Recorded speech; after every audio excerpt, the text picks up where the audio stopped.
Comment décrire l'horreur? Comment dire l'indicible? Comment trouver les mots quand la sidération est telle qu'ils ne viennent pas? Comment raconter ces massacres, relater tous ces témoignages, parler de ces images dont elles sont insoutenables? Je suis partie en Israël avec une délégation de parlementaires, d'élus et de personnalités de la société civile. Pour savoir, je voyais, mais je ne savais pas. Aujourd'hui, je veux témoigner de l'atrocité, témoigner de ce que ces terroristes ont commis, ce qu'il y a de plus inhumain et de plus abject. Alors il faut trouver les mots. C'est une nécessité pour pouvoir transmettre, afin que cela ne se reproduise plus jamais. Il faut raconter l'horreur, raconter cette volonté de tuer des Juifs qui a fait 1200 morts, 500 blessés, 249 otages. 139 le sont encore, si tant est qu'ils soient toujours en vie. Ils sont venus attaquer une jeunesse libre, rassemblée dans le cadre d'un festival, des familles chez elles, dans leur kibboutz, dans leur village, dans leur maison. Ils sont venus attaquer des Israéliens qui, pour la plupart, se sont installés près de Gaza pour aider à construire la paix, pour aider les Gazaouis dont 20 à 30 000 venaient travailler tous les jours en Israël. La ville de Sderot, tout d'abord. L'horreur. Tout est préparé de longue date. Les terroristes entrent en nombre à Sderot. Ils sont une vingtaine, 7 par voiture. Ils assassinent 50 personnes. Un policier raconte l'arrivée des terroristes, le sauvetage in extremis de 2 petites filles devenues orphelines en quelques secondes, les combats et enfin la sidération des habitants. Sderot est désormais une ville fantôme. Il n'y reste qu'un habitant sur 10. Nir-Oz ensuite, à 1600 mètres de la bande de Gaza. Ce kibboutz a été créé en 1956. Avi, ce survivant de 81 ans qui y vit depuis 1966 avec 400 autres Israéliens, raconte. Pourquoi les portes blindées ne peuvent pas être fermées à clé? Parce qu'elles étaient planifiées de sorte que s'il y a une catastrophe dans la maison, que les sauveteurs puissent entrer sans que la porte soit bloquée de l'intérieur. כך קרה שהקרב האמיתי בקיבוץ מול המחבלים היה על הידית של הדלת, ומי שהצליח להחזיק את הידית של הדלת סגורה היטב הוא חי, ומי שלא הצליח הוא או נחטף או מת. Et en fin de compte, le combat qui a eu lieu ici entre les habitants du kibbutz et les terroristes, c'est le combat sur qui a pu maintenir la serrure fermée, la poignée fermée.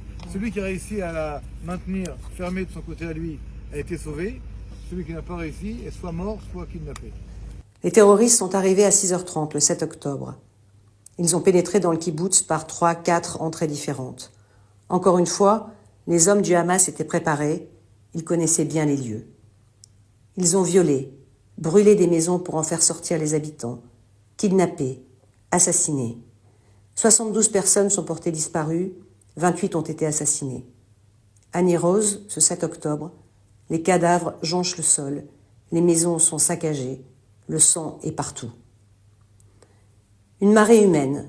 Ce sont au total 3000 terroristes qui ont pénétré sur le sol israélien par 65 entrées différentes pour y détruire une centaine de kibboutz, de villages et des milliers de maisons.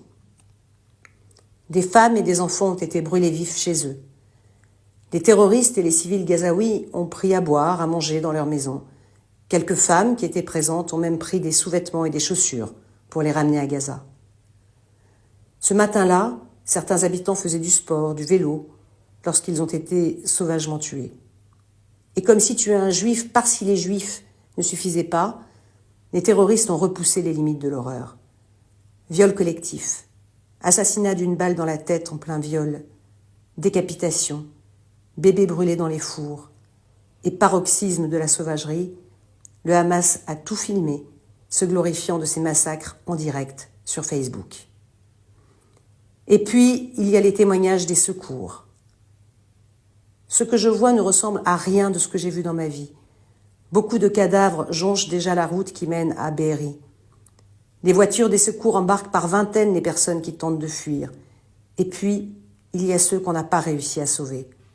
des familles entières ficelées et nues attachées à des arbres, des familles massacrées, mises en piles et brûlées, des mines et des explosifs dans les cadavres piégés. J'ai vu une jeune fille violée, tête dans le sol, 2 balles dans la tête avec un tatouage dans le dos, des centaines de cadavres. Ce sont des bêtes sauvages. Et quand j'entends les discours négationnistes, le « y a pas eu », je vous le dis, c'est moi qui ai vu. On a besoin que les gens comprennent qu'on ne veut pas d'amour. On veut que les gens comprennent.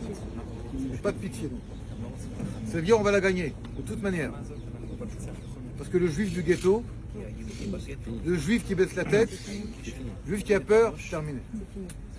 Le juif qui demande l'autorisation pour sortir le soir ou le matin du village ou de la ville, parce que le matin il doit vite revenir ou vite repartir à la nuit, ça c'est terminé. Les juifs du ghetto de Varsovie ou de Bialystok se sont révoltés.